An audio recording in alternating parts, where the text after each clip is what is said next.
When I was a kid, there were female characters that I often found attractive. I tended to like the bright-haired, really saturated characters. I leaned towards more of the redheads, the occasional blonde. Brunettes were always cool, but there was something odd. Suddenly, I started noticing these type of characters that lacked any color whatsoever, or well, had simpler palettes. They seemed to drain all the color around them. These were the goths. They were usually darker, monochromatic, dichromatic, or in some cases, wildly colored characters. These were your She-Ghosts, your Gwens, your Ravens, that one occasional rogue design, and the almighty Hexcamps. It was a treat to watch. And today, we are working on what some may call the quintessential goth girl of this show, Samantha Manson. As always, my name is Lebos, and this is the Danny Phantom Eidolon Redesigns.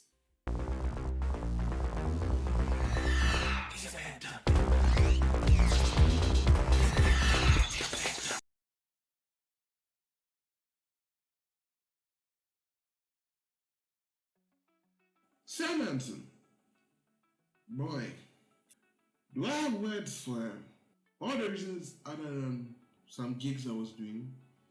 I was originally going to explain how Sam was a terrible love interest in Danny Phantom compared to the superior choice.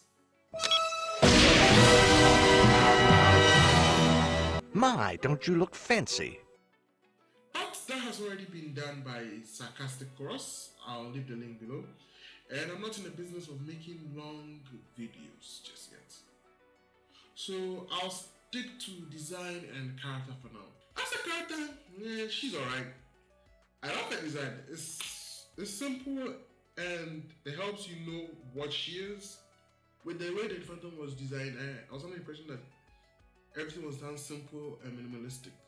I really did like the gag of her being easily mistaken for a boy in the Girls Night Out episode. Oh, come on! This is because I wear boots, right? But to me, most of the appeal of Sam came from her fan art.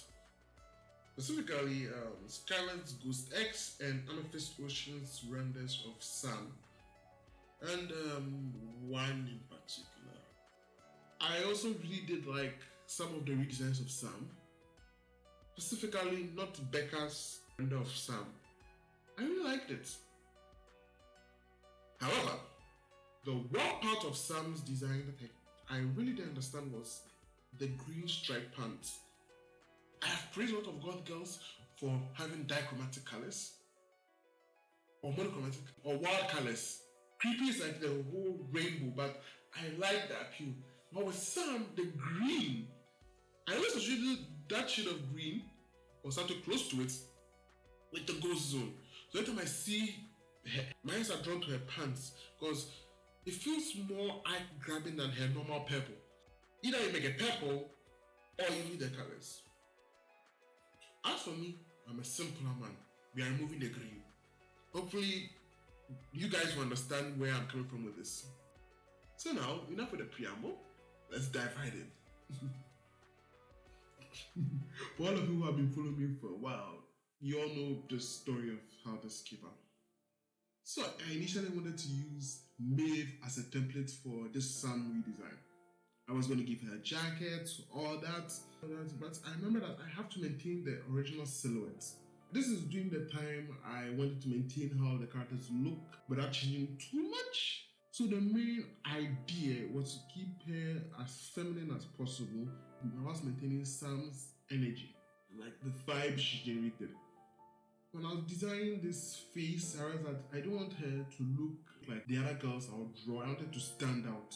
So I saw this Cry Rise of the TMNT redesign. I was like, I like that nose. I'll use it.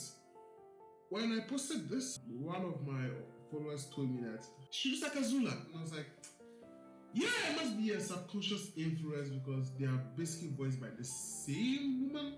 So I think that sort of seeped into the design. I did try to do something with the ponytail though. I tried to make it look like a scythe. You know, going with the whole goth, emo, death aesthetic. One funny thing that I did was, for the logo on her shirt, I wanted to do an Ankh sign for two reasons. One, I like Neil Gaiman's death character. Like, her design is perfect for a goth chick. But Yu-Gi-Oh used to censor, and I believe they still do, they censor a lot of religious images. I want to put across there that we can just put an Ankh symbol, nobody will care. I'm sure I'll come up with something later. All the designs were based to keep her silhouette. So I tried as much not to deviate so much. Keep things simple, like maintain a shirt, a skirt, boots. Those were the things in the original design. We're just adding to them. If anything, we'll add braces or bracelets, a choker, because it doesn't wear chokers, some piercings here and there, but they are more like hidden piercings. So I just started adding things like make the skirts leather, fishnet stockings, add bracelets, some fishnet gloves. My friend sells those, so I got the idea from that. And I also did some research. And I saw this, I don't know whether it's Hot Topic or emo or goth. I just typed early 2000s goth designs and I saw a page of goth designs. I was like, I like this. Yeah, editing was here. I usually had a whole skit ready where I made fun of the fact that I just took Yugi's pants, made them ripped leather, and the design elements of Rhea Ripley. It took too long, too many assets will have to be made, and I did not have time. I have other projects to work on. So yeah, resume with the video. So yeah, that happened. Inspiration of poses. I decided to maintain the Zula energy.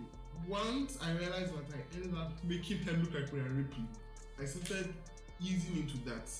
That was the basis of design. This design is basically a tomboy to the max, a tomboy goth girl, and I was able to maintain her silhouette a little with the big shirt.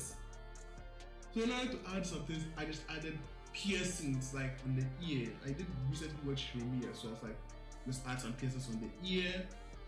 And back in the day, there was a substitute teacher who had a piercing in her tongue. And I always thought that was cool. Let's give it to Sam.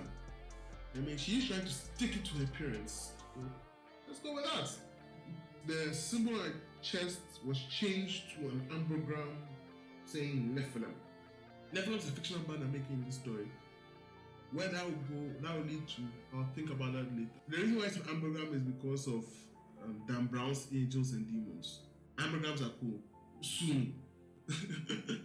In costumes, I'm just going to be honest, I took some images of the internet and just slapped it on here. The whole thing was maintain the silhouette I'm giving her. I'm not very happy with me changing her colors too much because I'm still married with the idea that purple is cooler. But because she's now more into the Rhea Ripley design, one of her designs is just what Rhea Ripley wore on one episode of Friday Night SmackDown. Because if you are now living to that design, let's just keep some aspects of Rhea Ripley design. When we got to the splash art, I'm not really proud of this one. I think I used more realistic proportions with hair on this. There are some mistakes in it. Specifically, I forgot to add her bracelets. In this retelling, a friend suggested that instead of her being Danny's friend, she's more Tucker's friend, and then through the events of the story, she becomes Danny's friend. We are maintaining the fact in the later season, she sort of implies that she likes Danny because of his powers. So we're going to rearrange that. She likes Danny because Danny is half ghost. Here's a twist. In this retelling, Danny's ghost form is how he actually is. Like his attitude whilst he's in his ghost form is what she likes. Whereas characters like Paulina like Danny because he's a superhero. She likes Danny's free spirit when he's a ghost. A form of his rebellious phase. Plus the aesthetic choice of having white hair and green eyes is always cool. We are going to spread out some of the cutesy fun interactions across. Again, see Sarcastic Ross video on the Danny and Sam relationship. We still will have the superior choice, but we need to build up to the fact that Sam and Danny are more compatible.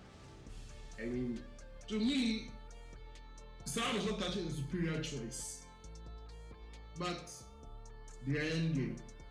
I always say the idea guy, but in this rewrite, I think it's better to build up to the fact that they become a couple. Oh, one more thing. This Sam is a natural blonde. Her hair is dyed black. Her dad is blonde, so let's make her a natural blonde who dyes everything black. Even her hair, as a form of youthful rebellion, more like a straight rebellion. She doesn't want to associate herself with her parents' money. Or as a certain YouTuber put it, their narcissistic behavior. Me, I'm just putting it to the money. I'm not going to go that deep. When we get to that break, we cross it.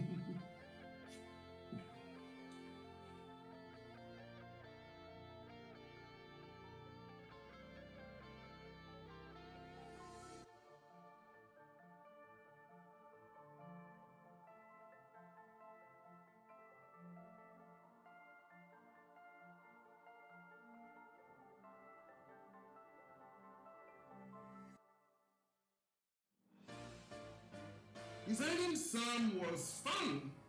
I wasn't expecting that the design I did last minute would be the one everybody picked, but we are resigned to agree with the audience.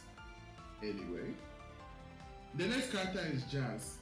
I'll try and finish up quickly on this one. I'm currently working on an animation. I'm kind of booked from now to November, but I'm pretty sure I'll be able to squeeze in a production here or there. So don't forget to like and subscribe, share, and I'll see you on the next one. Bye.